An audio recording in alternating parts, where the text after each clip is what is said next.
penjelasan urutan bilangan nama di surga. Saya Pendeta Tan Honai dari Gereja Allah Gaifu. Pak Pendeta HTD bagaimana menjelaskannya? Kok Pak Pendeta HTD bisa mengatakan bahwa bilangan nama di surga itu nomor 1 Yesus, nomor 2 Maria, nomor 3 adalah ke-12 suku Israel, ya, 3, 4 dan seterusnya. Bahagaimana menjelaskannya? Baik, Bapak Ibu Saudara, Yesus berkata di dalam Wahyu 3 ayat 12.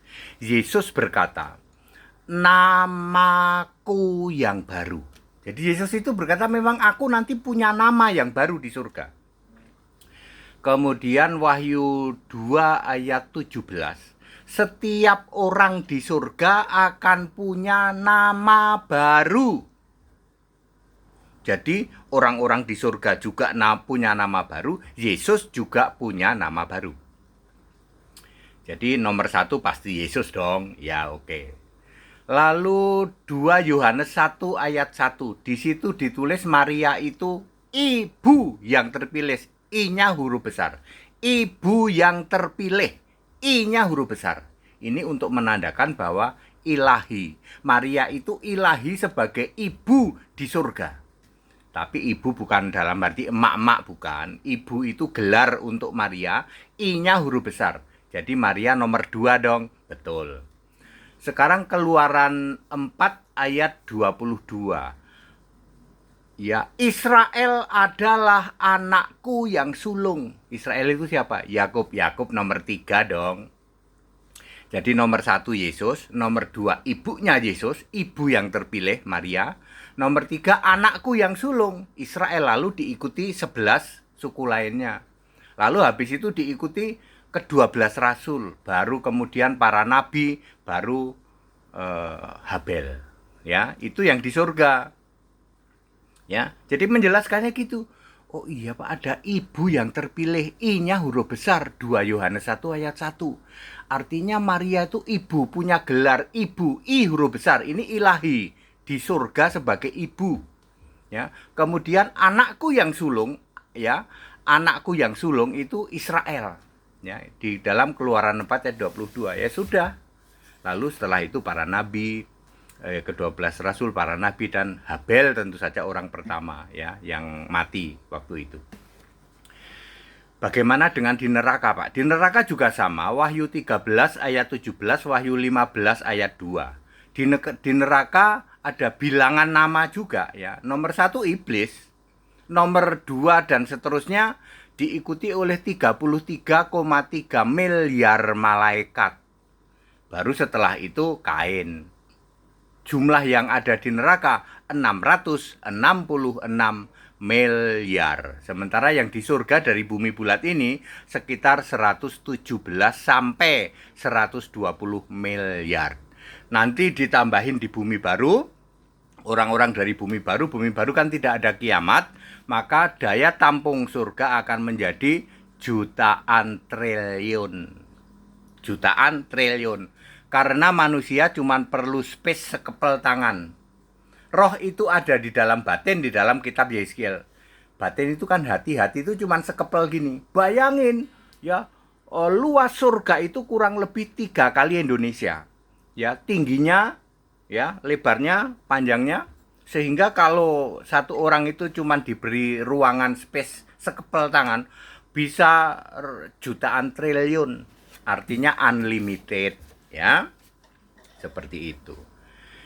Terus nabi kami ada di mana, Pak? Nggak usah merengek-rengek. Nabi kami di surga mana? Mbok, kamu buktikan dulu nabimu itu gugur apa tidak jadi nabi. Nabi itu mutlak harus dipilih oleh Yesus. Ya nggak usah merengek-rengek lah. Ya tuh. Mosok merengek-rengek nabi kami ada di surga nggak ya, Pak? Buktikan dulu apakah nabimu itu memenuhi syarat jadi nabi atau tidak.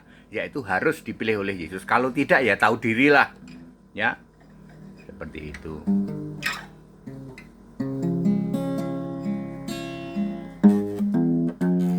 Sebab firman-Mu pelita bagiku, sebab firman-Mu kebenaran. Seturutlah pada firman Tuhan, jangan pernah kau sangkal namanya.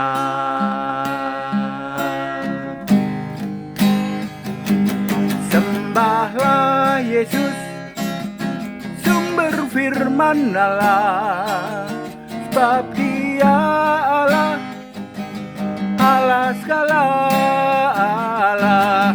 Pujilah Yesus, Tuhan Allah, Alfa Omega dan Maha Kuasa.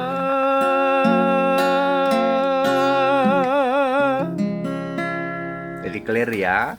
Begitu penjelasan urutan bilangan nama di surga. Nomor 1 Yesus, nomor 2 Maria, nomor 3 adalah Yakub, dan seterusnya ke 11 tambah 11 suku Israel, lalu ke 12 rasul, lalu para nabi, baru nanti Habel. Ya, very clear. Di neraka nomor 1 iblis, diikuti 33,3 miliar setan, diikuti lagi oleh Kain, lalu ya kalian lah. Seperti itu. Back to the scripture, semua di backup dengan ayat Alkitab. Pasti benar Pak, pasti benar. Kita Indonesia, kita Pancasila, toleransi harus, nggak usah nanya ya nabimu ada di mana, surga mana. Mbok kalian pikirin dulu apakah nabimu itu memenuhi syarat sebagai nabi mutlak harus dipilih oleh Yesus. That's it. Kita Indonesia, kita Pancasila, toleransi harus. Haleluya, amin.